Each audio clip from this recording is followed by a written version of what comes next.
to the 195th episode of the Jami Dulaney Plant-Based Wellness Podcast. My name is Jami Dulaney, and I'm your host. I am a plant-based cardiologist and endurance athlete living in Southwest Florida. Thanks for listening. So next on my running calendar is Thrill in the Hills in Atlanta, as most of you know, so I'm getting my mileage up. Last week was 16. This weekend will probably be someplace around 16 or 18. We also want to do some sandwich runs, so run a little long on Saturday and a little longer on Sunday, so we'll see how that works out. I'm doing 2 days of strength training a week now. I was doing 3 days a week for the Ironman. I've decreased that because of the running mileage, and I've also added a mobility aspect of things. And I'm actually trying to do mobility on a daily basis, so there's a lot of areas that I want to really work on and keep tuned in. And so we're trying to do some specific weight training, focusing on somebody that needs to strengthen to run hills while training, for the most part, running on flat grounds. My only running are little hump bridges, and we have some small overpass bridges that I've been running on. But nevertheless, this race is not all that much elevation, so hopefully that'll be enough. When we turn our attention to Mendocino Ultra, which is in April, that's going to be a different story because that really is steep. So a lot of work to be done yet. Nevertheless, I am enjoying it. Addie Dulaney Meinerich and I have been doing some virtual runs together through headphones. That makes it nice, even though we're in different states. We can do part of our runs together, so that's good. It's always funny when you're running in January because you see people that weren't running in December or any other time throughout the year. There's 2 or 3 new people out running on my route that I usually run. I've been running the same route for 6 or 8 years in the neighborhood that I currently live on. And so a few new people out running, which is always nice to see somebody else out running. There's some walkers that I see on a regular basis, and they come and go because we live in Florida. There's snowbirds that just winter down here, so I see some new people. But unfortunately, the runners, they kind of start out in the first week of January, then you don't see many of them. So they're actually already gone. And it's a shame. Everybody has the resolution of going to go out and get those extra pounds off really quick and get in shape. And oftentimes people take to running really hard, really quick. And, whether injury sets in or soreness sets in, it sidelines people. And those little tendons, when you're starting to run, tend to get injured first. People get, their knees will start to hurt, or their ankles or their feet will start to hurt, or they'll get what the plantar fasciitis, so to speak. And that's just really from all of a sudden starting to pound, because you pound a lot more weight on your feet when you're running than if you're walking. So it's a big difference. I hope you all enjoyed Dr. Mark Cucuzzella's podcast last week. I thought that was very helpful. I have still incorporated some of his techniques into my training, some of the warm-ups that he does as far as loosening my back up, loosening my hips up. So I'm paying a whole lot more attention to that. I think I got myself a little out of balance. So, that's going to be a big focus for myself. As far as my backyard garden, well, the mango blooms are amazing. We're so excited. The mango trees, for the first year, we had 1 tree that bloomed last year, but now we have, I would say 1, 2, 3, at least 4, if not 5 trees with blooms on them. So hopeful to see mangoes on those trees come June, July, and August. So that's really exciting. And some of our other little sprouts are still hanging on. We've had some cold spells here down in Southwest Florida, down into the 40s, so you feel sorry for me. But anyway, it's kind of hard on the plant, so I'm hoping everything holds on. Tomatoes, peppers, doing really well. Some kind of bug has gotten to my Napa cabbage. I'm not happy about it, but they don't seem to mind broccoli and collard, so I guess that's okay. We'll share the wealth. Herbs are doing well. Tower Garden is prolific with eggplant as well as tomatoes, so that's all fun to go out and see those things on sunny Florida mornings. I got an email asking about sugar versus dairy in children, which is worse. And so it was a two-part answer, and I'm going to hit on it maybe a little bit here more today, because it comes down to this kid thing. How do you transition them? And I've had other patients that have young children, and grandparents get involved. What about dairy, and what about their bones? And kids need milk, and what are they going to put on their cereal? And on and on and on. Everybody's so petrified of dairy, or petrified not to use dairy is really what it is. They should be petrified of dairy. So I think, the really short answer is both are bad, and or both should be avoided for the most part. But dairy is certainly easily avoided, and there's no reason for it. As most of you know, cow's milk and everything that's made from cow's milk, whether it's cheese or yogurt or ice cream or butter, is, cow's milk is for baby calves to grow into big cows. It's full of growth hormones. It's full of estrogen. It can be full of a lot of other bad things as well that the cow ingests and passes on. Nothing that humans need. So you can get rid of that really easy. There's numerous nut milks to choose from to put on cereal or to have to drink. I would caution you to look in the labels, though, because now that nut milks are becoming very popular, people are trying to get nut milks, or to make nut milks that are thicker, so they're adding a lot of palm oil and soybean oil into it. So you want to avoid those things. That's, you don't want to substitute one bad thing for another. And I'm not fond of, a lot of sugar being placed into nut milks either. It's just like chocolate milk, and chocolate almond milk is, again, it's a lot of sugar. So, watch out for those. When it comes to sugar, it becomes a little bit more difficult to talk about, to limit, just because of what we think sugar is. And so what I'm going to refer to is, white table sugar or white cane sugar. I don't care if it's been processed. It can be brown sugar. I'm also talking about honey, and, we'll throw it along to maple syrup and as in agave as well, because these are pretty much simple sugars. Yes, there may be some minerals and some properties in honey, and which is not vegan, but there are some theoretical benefits, but it takes it off the table that it's not vegan for me.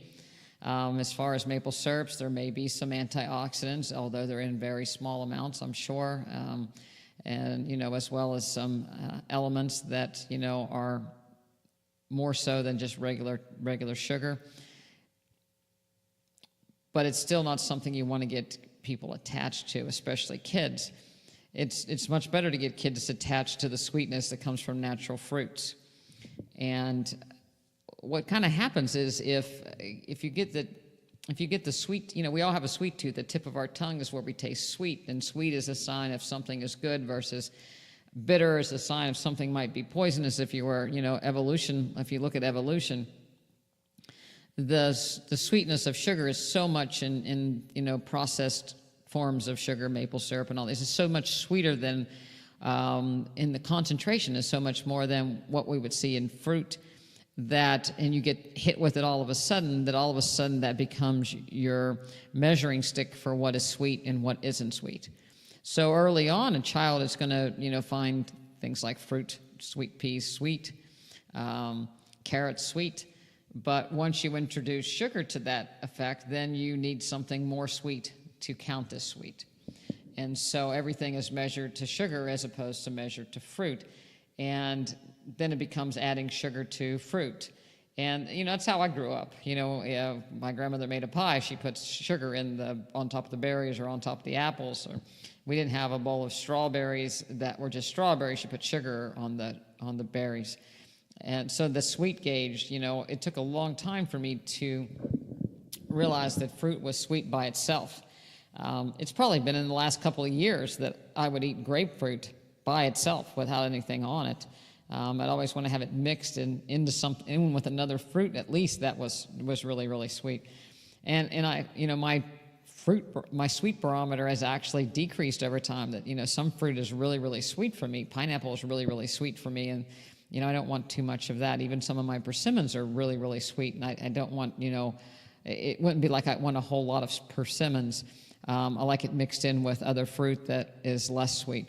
But, when kids are exposed early on to this processed sugar, they start to develop, you develop a taste for it. Everybody develops a taste for it really quick, and that's kind of what you're looking for. And you don't want, if you can avoid having a young child get started on that, it would be great. Now, that's taking, a child in isolation that, just eats where you have control. But the reality of it is we don't have much control. Our kids go to school. They go to birthday parties. They go someplace, a lot of different places, and they're exposed pretty quickly, grandparents' house, to this high concentration of sugar.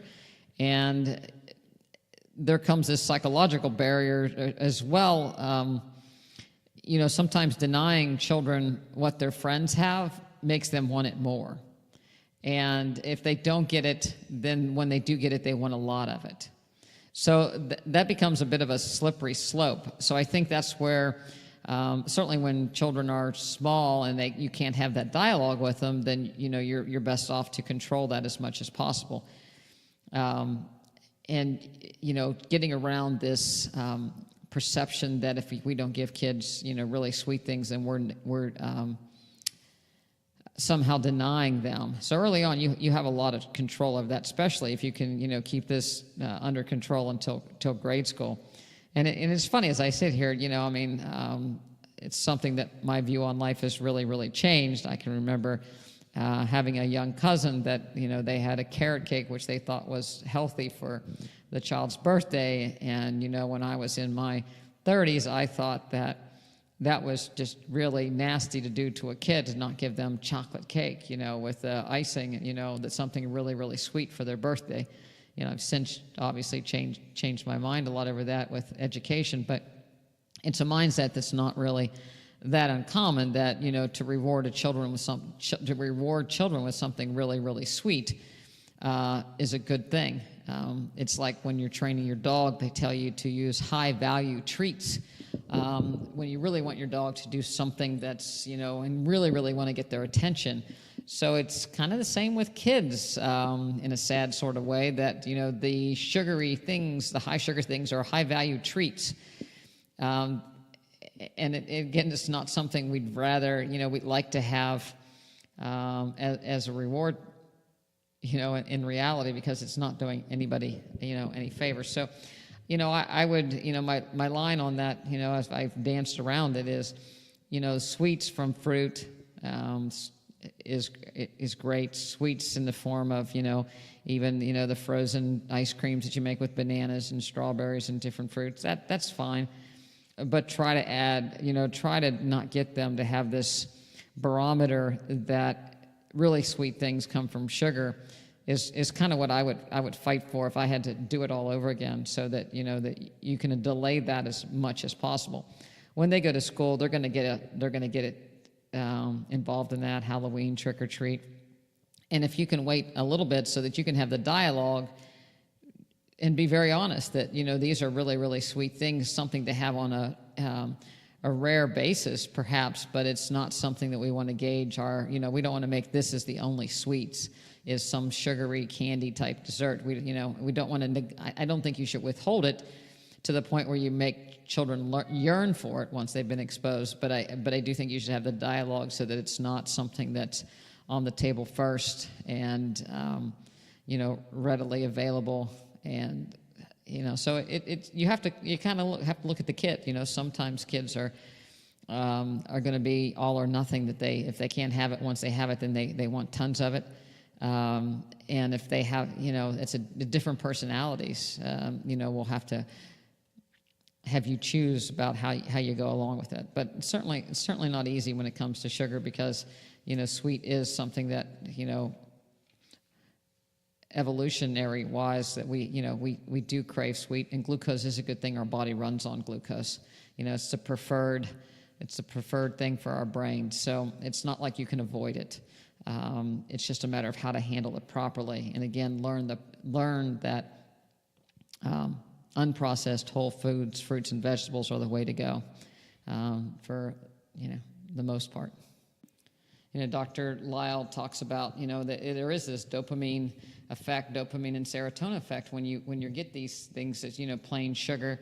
And, Mary Poppins talked about a spoonful of sugar helps the medicine go down, where Coca-Cola has 26 spoonfuls of sugar. And, that's why, again, people get such a buzz off of it. At the end of an Ironman race, I'll start having sips of Coke and Coca-Cola, and basically that Coca-Cola is caffeine and plain sugar. So in a depleted state, that brings you back to life. But it's, because it's such a rush after not having had that much of a concentrated sugar.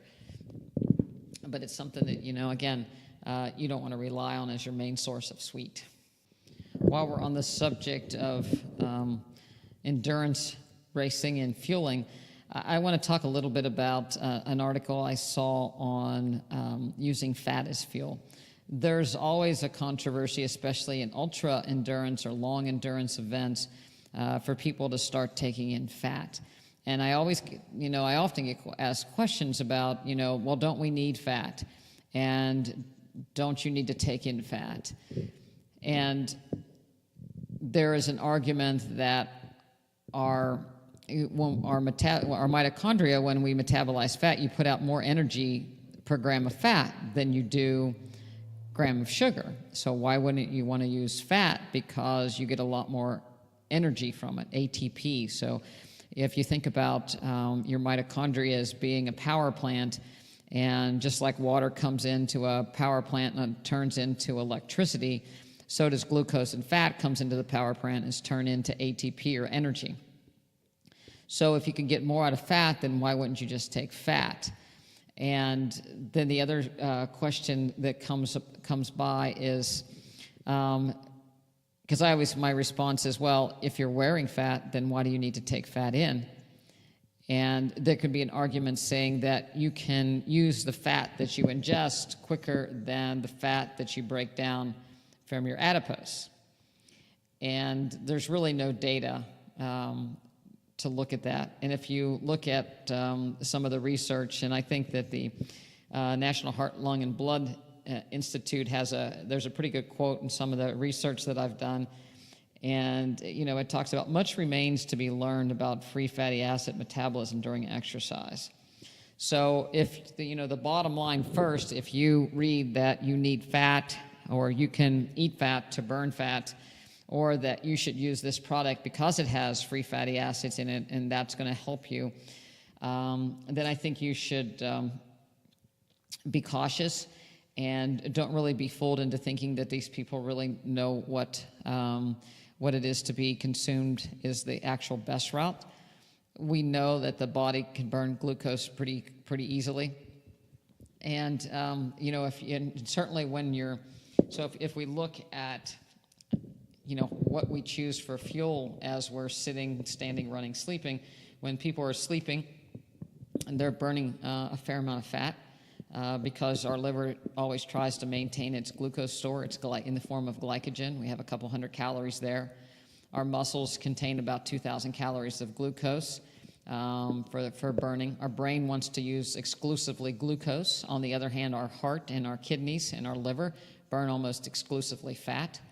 Our brain can burn ketone bodies. That's when we fast. But we also break down a little bit of protein into glucose for our brain to work. So our brain wants glucose for the most part. But when we're sleeping, we burn a fair amount of fat. When we sprint, all-out effort, you're burning glucose. And the reason why you can't run, Usain Bolt stops at 100 meters for the most part is that he starts to accumulate the byproduct of glucose metabolism, which is lactic acid. And it's going to slow people down. Your body clears it quickly. You don't need any kind of potion to clear lactic acid from your body, just slowing down. Your body's very good at doing all these metabolic pathways without you knowing it.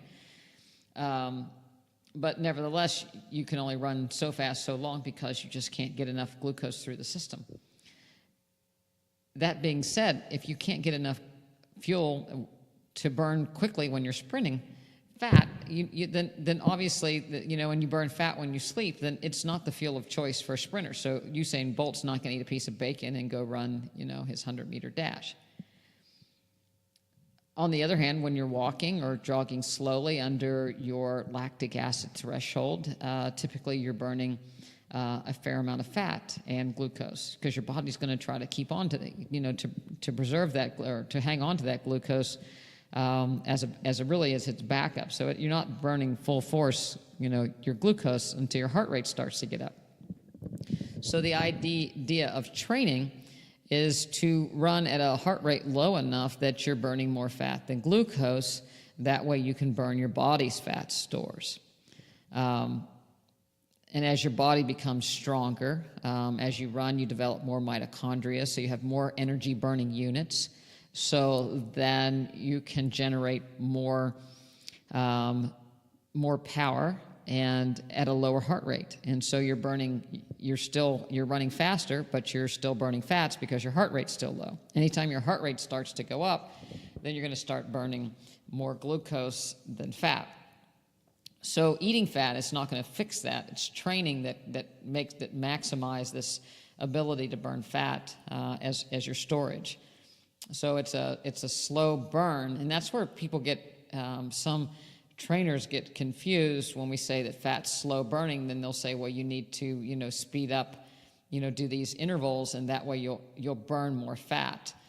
The reality of it is, when you do high heart rate training, afterwards you burn a little bit, your fat burning increase, just because your whole metabolism is increased. But the reality of it is, for long term, for the best, it's like the slow run at low heart rates is what's really going to train you and build your mitochondria, so that you're actually your body's working most efficiently. When we do cardiac rehab, we're training people's bodies to work most efficiently. We're not fixing their hearts as much as we're fixing their body's ability to use the fuel they have without increasing your heart rate.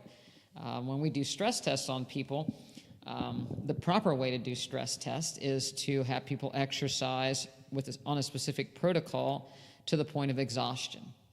And we look at where they hit 85% of their predicted maximal heart rate, and we look at their maximum heart rate achievable. And, a good guesstimate of it is 220 minus people's age. And so again, with life hacks that they are, and people doing stress tests that shouldn't be doing stress tests on people, that once they hit the 85% of that calculated 220 minus your age, and 85% of people are stopping the stress test. And you're missing a lot of information when you do that. One, if you're going to stress somebody that may have had symptoms, or do a stress test, and you may have had symptoms and you're worried about your heart, why not take advantage of doing a treadmill where you rev your engine and you give it your all, while a physician's standing there looking at you, watching your EKG, watching your blood pressure, watching your oxygen saturation, and watching your form. That's where you're going to get the most bang for your buck. Unfortunately, a lot of times people put a technician in the room and they stop it at 85%, and they let the computer generate all the numbers, and they don't get anything. I want to see how people's heart rate goes up. I can predict what their 85% max heart rate will be by just watching them, watching their breathing pattern, watching how they're doing as they exercise. But certainly, I can tell by the way they're talking, the way they're struggling, how quickly that curve, how steep that curve is when their heart rate starts to go up is very important. And then how long they can walk. Some people can walk longer than 220 minus their age, and they should be allowed to do that, because then you know what their true maximal heart rate is, and then you can actually set training heart rates accordingly. Some people, when they stop, their heart rate, will stay up for a long time. Sometimes it plummets back down very quickly. You get information about that. But getting back to this burning of fat, when your heart rate goes up really quickly, meaning that you most likely are not in very good physical condition, you're starting to burn carbohydrates very quickly. So the idea would be to train that so your heart rate doesn't speed up to 100 every time you just get out of the chair to walk across the room. So that's very, very important from a metabolic standpoint. that you would like, we would like to be burning our fat instead of burning off the top if possible. But it doesn't come with what you eat. It comes with how good of shape that you're actually in. So, it's important for everybody. And if you really want to do a quick, and it's a pretty accurate way, is a Pledge of Allegiance test. So if you start walking or exercising and you say the Pledge of Allegiance, and you say it at the rate you would if you were standing up with your hand on the flag or a hand on your heart. You don't have to put your hand on your heart. You can just walk and say it, and then you start to run. And at the point where you can't say the Pledge of Allegiance at the same tone, you're huffing and puffing, your heart rate at that point is pretty much that 85%. It is a part where things become it's a point where things become difficult that you can't speak, in good and easy sentences. And so you really don't want to train there. You want to train back down below that, because again, you want to build these mitochondria. So there are different formulas, that people have in books to actually train at that lower heart rate, but that's kind of a quick and dirty method to be able to do it, and it gives you a pretty good basis for where to train. Most of us train too fast or too high of heart rate, so we don't get all that we could, from our training for the most part. Or people, again, like January the 1st, go out and train too hard, and then they get injured, or they're just so frustrated because it's so painful then when they first start exercising that they can't keep doing it. And just a little note on that, these first couple of weeks when you're getting out and starting, if you're new to this, it is going to be a little bit uncomfortable, and you might be a little bit sore. But again, pay attention, do foam rolling, some stretching right after you exercise, and go out and maybe do less one day, but not do something. You want to keep moving, and in a couple weeks your body will adapt. Now I'd like to talk a little bit about workplace lunchrooms and workplace environments, and how it can derail you for this, in January if you're starting out, or any time that you're starting out. When you're the only person eating plant-based and the rest of your lunchroom is eating Kentucky Fried Chicken and donuts and everything bad, and how not to get sucked into that. I think you need to identify with what group you're with. People that eat that way, look a certain way, act a certain way, and associate with people, and people that eat plant-based look a certain way, and you really can't have it both ways. That food is not healthy. Typically, what happens though is people they want to have a foot in both camps, so to speak. You want to make people happy, and you want to be part of their group, but you also want to be healthy, and you know what you have to do to take care of yourself. And so you try to go down the middle and do a little bit of this and a little bit of that. But what happens is it ends up derailing you more than making you more strong. So I think you need to actually take a picture of what you see. So if you go into a place and the food just is horrendous, it's barbecued whatever, and butter, on top of mashed potatoes, and steaks and burgers and cheese and casseroles with cheese and all this stuff that people are oohing and awing over, stop and take a picture of it and look at the picture, and identify what's there and what's not. People can say that, the mashed potatoes might be plant-based, but as well as I know, that mashed potatoes that come from Kentucky Fried Chicken are going to be made with butter and tremendous amounts of salt and milk. It's just all there is to it. They don't make vegan mashed potatoes. And that there's probably going to be butter on the vegetables. And as well as I know, that biscuits from KFC or Cracker Barrel are going to contain milk products and eggs, and white flour. So it's not an option. It's certainly not a vegan option. It's not even an unhealthy vegan option. It's just not. That if somebody brings in a cake from the bakery or the grocery store, it's going to contain eggs, and it's going to contain oil, and it's going to contain butter. So you know it's not plant-based, it's not even vegan, so it's off the table. I think it's when you try to do these, maybe it is, maybe it's not, and you tell yourself these lies, or I'll just have a bite of it to make people happy. It's not something you do. If I'm plant-based, I'm not going to eat animal products. I'm just not. I don't care for whose birthday. It's not going to help me, and it's not going to hurt them if I don't. There's not some karma that's going to be cast upon somebody if you don't have a piece of their birthday cake. So, take a picture and keep that in mind, these are my rules. This is who I am. You can associate. It doesn't mean that those people are bad and you should never speak to them, but you don't have to follow in their dietary patterns. Just like if they smoked, you don't need to smoke if you don't smoke. I hope you don't smoke anyway, but you get the point. If somebody was doing something bad, it's like your mother used to say, would you jump off the bridge? No. But, you justify it. We also, as adults, are very good at justifying things. So I think you have to be really wary of that. I got sent, and I've seen 2 of them lately, but this is the last one. I got sent a picture. It says, when your vegan friends invite you over for food.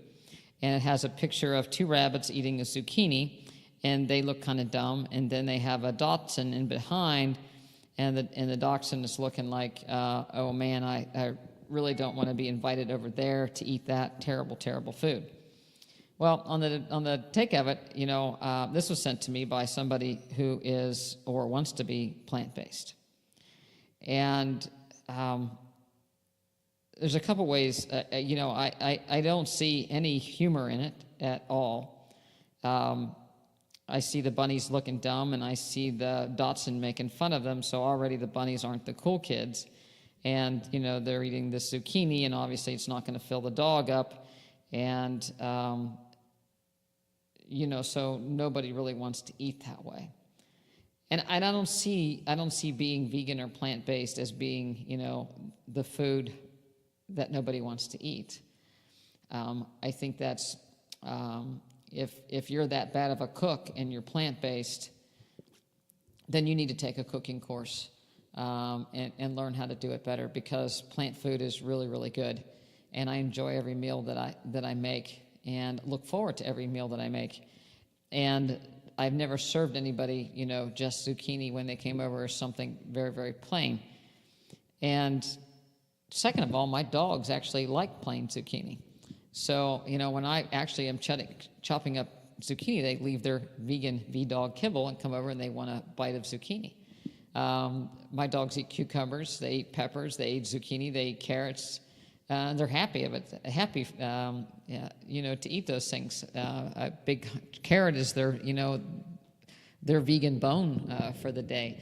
The hearts for the cabbage is, something that they like to crunch on, and it's very good for them. It has antioxidants for them. It has phytonutrients for them. So dogs very much can like to eat plant-based food. But really what this cartoon is saying is that, vegans and plant-based people are weird and nobody wants to associate with them. So if you consider yourself in that camp, but you try to find humor in it, I think that, again, you have your feet in both camps. So you want to be cool by the cool kids eating the ribs and the steaks, and you want to be cool with the plant-based people when you're with those people. And you don't really you really can't declare yourself. And I think you're really going to be in trouble, because the majority of people that you're probably going to be exposed to are going to like that. There's been a lot of psychology experiments done when you give somebody a certain identity, or you take somebody's identity away, or people gang up together. So 2 or more people can gang up and really start to cause a change, a movement change, and a philosophy change. So if you're always wanting to make jokes with the guy that makes fun of vegans, then that reinforces that behavior in your head and makes you a little bit less likely to want to be one of those vegans. So, this was sent to me in jest. It wasn't meant to meant harm in any way. And I didn't take it in offense, but I took it as a big worry for the person that sent it to me, because obviously if you find that funny, then you're really not secure in your choice at this point. I saw a similar post where somebody posted, right after eating donuts, they wanted something salty, or they wanted a savory meal. And I can't remember the gist of the joke, but again, the fact that somebody would find humor in that struggled with their own weight, makes me worry that they're still not in the camp of eating healthy. It's a dangerous place to go, because you're feeding yourself information that, it's cute to overeat. It's cute to overeat sugar and salty and, just goopy type of things. And it really isn't. It's not a good behavior to have. So there's to make light of it, I think is really, really dangerous. So I don't know if you get that completely or not, but I think that you need to identify with what you want to be. So if you see yourself as wanting to be a healthy person, then you need to do what healthy people do. If you want to be an unhealthy person, then you do what unhealthy people want to do. It doesn't mean that you're going to be able to do what healthy people do 100% of the time in the beginning. And obviously there's a long way from eating, steaks and donuts to all the way eating, fruits and vegetables in their natural state. There's a big curve there. But to get closer to eating the best diet that you possibly can, you have to identify with the people eating the best diet that you can possibly imagine. Because if you can't identify with those people, then you're not going to actually do it. And if you keep making light of it and hanging on to this tastes good, and I've seen it 100% of the time in people or spouses that come to class, and they make jokes. And I got to the point where I don't let people heckle. At first I used to try to ignore it, like the teacher tried to ignore bad behavior. But I actually call people out on it, because I think when you heckle, then you're trying to get people back into your group, or you're trying to fit into that other group. You're not trying to identify with those other people. So find out who it is you want to identify with, and find out if you want to be. If I want to be like a Kenyan runner, then I'm going to do things that a Kenyan runner does. Will I ever be a Kenyan runner? No, I actually won't. I'm never going to run a 2-hour marathon. That's just, I'm well past the age of that. But that doesn't mean I can't train and look to those things. But certainly if I look to a couch potato, that's not going to help my running. If somebody that never goes out and runs, if I identify with that person, then I'm never going to get any better as far as my running. So I think you look to the best possible example that you have, and then you try to act like that person until you get as close as you possibly can. So that's my thought on all this as far as some of these jokes. And, I just think that you have to be really careful when you're coming and you're making light of some of these things, because you may also hurt somebody that's really, really struggling. And the last thing I'll say on that really made me angry this week is that a patient, a member of the practice who's really struggling, went out to dinner with her husband for her anniversary, and she went to a restaurant that I have worked with the chef to prepare vegan meals. So once a month, he does a vegan menu, a couple salads, a couple entrees, usually 3 and 3. And then anytime you go there, if you ask for, if you call ahead and you say you're coming there for a plant-strong meal, he'll prepare with what he has. He may only have one choice that night, but he does honor plant-based, no salt, sugar, oil requests for the most part.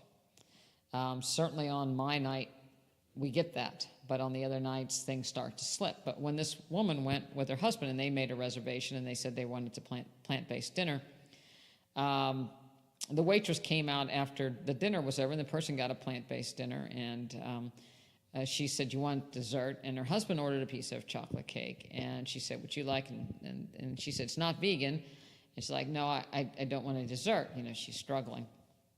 And her husband, didn't try to force her into having dessert. But the waitress said, "Well, you can have it. It doesn't matter. Dr. Dulaney won't find out. Whatever happens here stays here." And kind of chuckled. And then not only that, came back and put a fork and pushed it over towards her. And it's like, do what you want to do. And I really thought that was awful. Number one, it's not the job of any wait staff to tell somebody what to eat. That's, if they don't ask, is this good or whatever, but and to ridicule somebody's choices or to make light of them. This particular person could have ended up in the hospital with a piece of chocolate cake because she was such a brittle diabetic. So it was really upsetting to hear that, in a restaurant that we've worked so hard to have people understand, that we want to be healthy, that they still really don't get it. And they, for the most part, I take that as seeing that, this is still a group that is just a sect of people. We like their money, but we don't really we don't really appreciate what they're trying to do. So it was very upsetting to me. It was discussed, and they will be educated more and more as we go. And my guard is up. I will give them a couple more chances, and if I certainly are going to vote with my dollar. And if things don't get better and I hear any more episodes like that, then I will not be supporting that restaurant at all, and will help other people not to support it either, because I just think that, again, you vote with your dollars, and I want to support places that understand and want to promote health, but if it's all about the money, then I don't really need to go there. I can cook better at home anyway. It's a social aspect of going out for me. And it's a social aspect for a lot of people to go out, but certainly not to support some place that won't help them. So I was very, very disappointed in the lack of education, and it just shows that we have a lot to do. But stand your ground and identify with the people that you want to identify with. Pick the person that you want to be, and model yourself after them, and try the best that you can every day. And every day maybe get a little bit better. And good news is this patient is actually doing better. So, and she hung in there, and she didn't eat the cake, and she wasn't angry. She was very forgiving of that person, and we'll move on. But you can do a lot by voting with your dollars, and you can do a lot by sticking to your guns with whom you identify. So I'm going to leave it there for this week. I hope you have a great week. I hope you're still moving and trying to accomplish your resolutions on a week-by-week, day-by-day. I hope you're filling out a calendar, and I'll keep you updated with what's going on with me. And until next week, find that perfect person that you can identify with, or that there's not such a perfect person, but find the group that you want to identify with, and work towards it, and be proud of your choices.